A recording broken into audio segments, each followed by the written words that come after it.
गिबियावनो नोंथांमोन बे खौरां बिजोंनिसिम साबायखर बावनाय थाबाय। दिनै जोङो धेमाजि जिल्ला दुलाराय बर' आइजो अनसाय आफादा जिल्लायैनो दख'रा-दख'रायै हाबाफारि लानाय बायदियै दिनै गगामुग दख'रा दुलाराय बर' आइजो अनसाय आफादनि बानजायनायाव जाय मोनसे सांग्रांथि मेल लिंदोंमोन, बे सांग्रांथि मेलाव मोनसे गोनां आयदाखौ लानानै जोङो सावरायनो लादोंमोन। बेनो जाहैबाय गिबियाव सोलोंथाइनि सायाव सांग्रांथि लानाय आरो नैथि मोनसे टपिकबो होबावनाय जादोंमोन। बे टपिकआनो जाहैबाय उन्दै बैसोआव हाबा जानायखौ होबथानाय।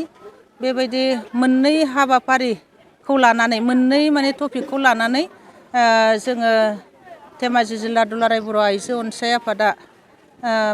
थाद'नाय गैयै हाबाफारि लाबानो दिनैसिम जोबथा बे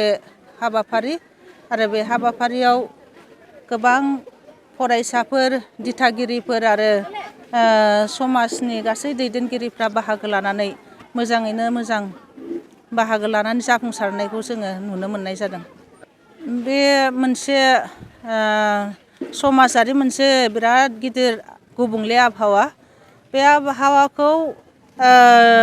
होबथानायाथ' जों गासैनिबो बिबान। दा बे मोनसे गुबुंले आबहावाखौ जोङो होबथानांगौब्ला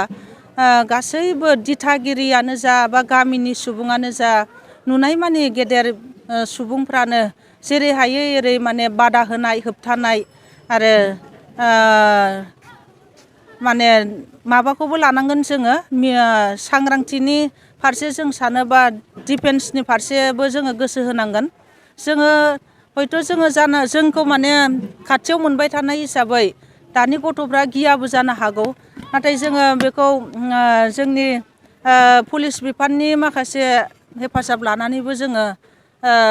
एसेबाबो जोङो होबथानो हागोन बेखौ जों सानो। आरो गासै जोंनि दिथागिरि, बिदिनो समाज फोसाबगिरि गासै सुबुंफोरानो बे होबथानायनि गाहाय बिबानखौ लानो हायोब्ला बेयो जोबस्रांलांगोन, बेखौ जोङो आसा खालामनो हायो। सासे फरायसानि सोलोंथाइ लानायाव सासे बिमानि नोजोर एबा दिथाया जोबोरैनो गोनां। बेनिखायनो जोङो बुंबाय थानाय जादों, सासे गथ'नि सोलोंथाइ होनायाव सिगाङाव बिमायानो रोंग्रोनांगौ आरो सोलोंथाइ गोनां जानांगौ। अब्लासो सासे गथ'खौ माबायदि दिथा लानानै एसे एनै नायना होनानै सोलोंथाइनि आयदाफारिखौ आवगायफानायाव मदद खालामनो हायो। बिनि थाखाय सासे बिमायानो जोबोर गोनां। जायखौ जोङो बुंनो हायो फ्रान्स हादरनि सासे नेपलियन, सान्थ्रि गाहाय नेपलियनखौ जों बुंनो हायो। बिथाङा बुंदोंमोन जे सासे बिमाखौ मोजांखौ होनो थिनदों। If U give good mother I will give you good nations होननाय बे बाथ्राखौ जोङो गोसोआव लाबाय थादों। बिथाङा बै समावनो बुंदोंमोन सासे बिमाया मोजां जानांगोन, अब्लानो माहारिखौ मोजां खालामनो हागोन। बे बाथ्राखौ बै समावनो सानखांनानै बुंदोंमोन। दिनैसिम बेफोरबायदि बाथ्राफ्रा जोबोर मावफुंजानाय आरो सोलिफु मोनसे बेसेन गोनां बाथ्रा आरोखि। बेखौ जोङो लानानै जोङो बेबायदि बाथ्राखौ जोङो गोसो होनानै जोङो खामानिखौ मावलाङोबा हयथ' जोङो सानसे जाफुंगोन, बेखौनो आसा खालामनो हायो। गिबियावनो नोंथांमोननि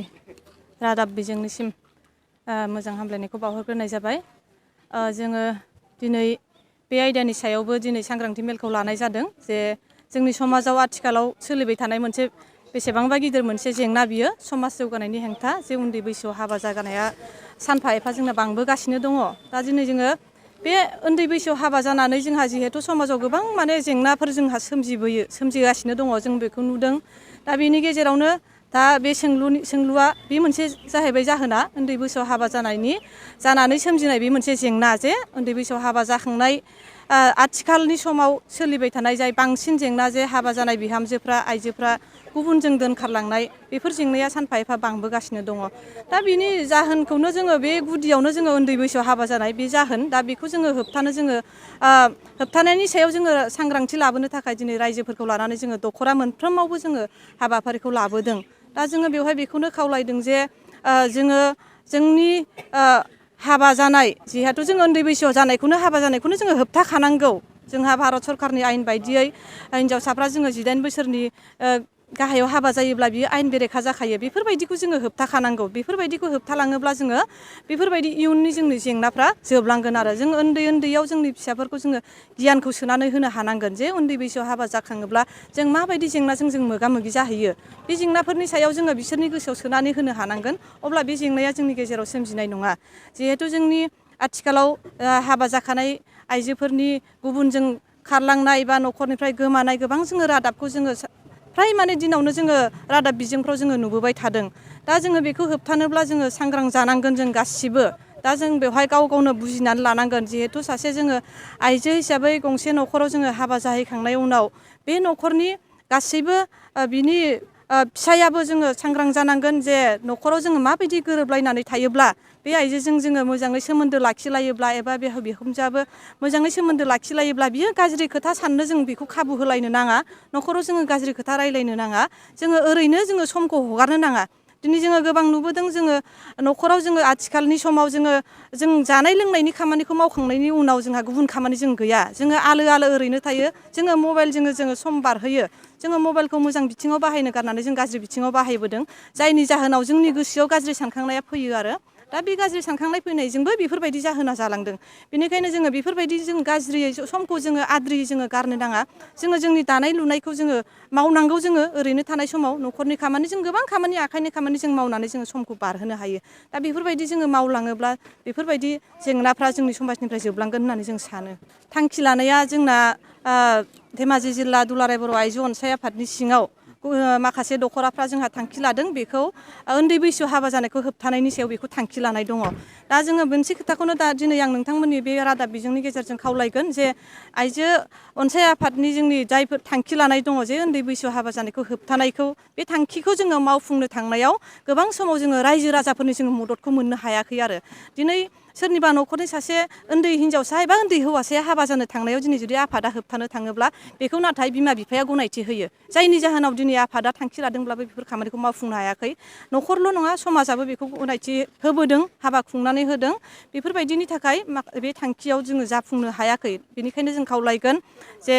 बे थांखिखौ जोङो जाफुंनोब्ला जोंनि समाजनि बे जेंनाखौ जोङो सुस्रांनोब्ला बे थांखियाव जोङो जाफुंनो थाखाय जों गासिबो जों मदद होलायनांगोन साफ्रोमबो बिमा बिफा जोंनि समाजनि गासिबो साफ्रोमबो सुबुं लोगोसे जोंनि मोनफ्रोमबो बर'नि माहारियारि आफादफोर जोङो गासिबो दैदेनगिरि जोङो मदद होलायनानै जोङो खामानि मावलांनांगोन अब्ला जोंनि बे थांखियाव जोङो जाफुंनो हागोन फै बयबो फै जमदुवार दख'रानि थाखाय मोनसे फोसावथाय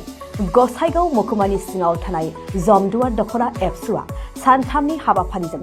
गाजा गोमजायै 5थि खेब बोसोरसालिया जथुम्मा खुंफुंगोन फैगौ नभेम्बर दाननि 6, 7 आरो 8 खालारखालि सानथामनि मेहेरगोनां हाबाफारिजों गाजा गोमजायै खुंफुंगोन मख'नो गोनांदि खुंफुंनो गोनां जथुम्मायाव बायदि मेहेरगोनां आयदाफोरबो लाफानाय जादों बेबायदिनो भलिबल काबादि खन्थाइ आवरायनाय लिरनाय बायदि दिन्थिफुंनाय आयदाफोर लोगोआव जांख्रिथायारि देंखोगिरि दैख्लं खुंगुर बसुमतारी देंखोमु 1, 2, 3 मेथाइ खननाय बादायलायनायबो लानाय जागोन फारि बायदियै देंखोमु 1, 2, 3 मेथाइ रोजाबनायाव दख'रानि बेन्दोंआव थानाय गामिफोरनिफ्राय 14 बोसोरनिफ्राय 30 बोसोरसिमनि गेजेराव थानाय बिजाथिफोरा मेथाइ रोजाबगिरिफोरा बादायलायनायाव बाहागो लानो हागोन मोनाबिलिनि हारिमु बादायलायनायाव गाव गावनि रोंगौथिजों बिजाथिफोरा बाहागो लानो हागोन एक्जिबिशन दिन्थिफुंनायखौ 6 नभेम्बरनिफ्राय जोबजासिम नुनो मोनगोन 6 नभेम्बरनिफ्रायनो भलिबल आरो काबादि गेलेनाय बादायलायनाया जागोन 8 नभेम्बर 2022 इं अक्ट' खालारखालि हारिमु मोनाबिलियाव मिस्टार प्रेक्टिकल बसुमतारी आरो मिस दीप्ति बसुमतारी मोननि गाब गोनां हारिमु आरो फेस्ला दिन्थिफुंनायखौ नुनो मोनगोन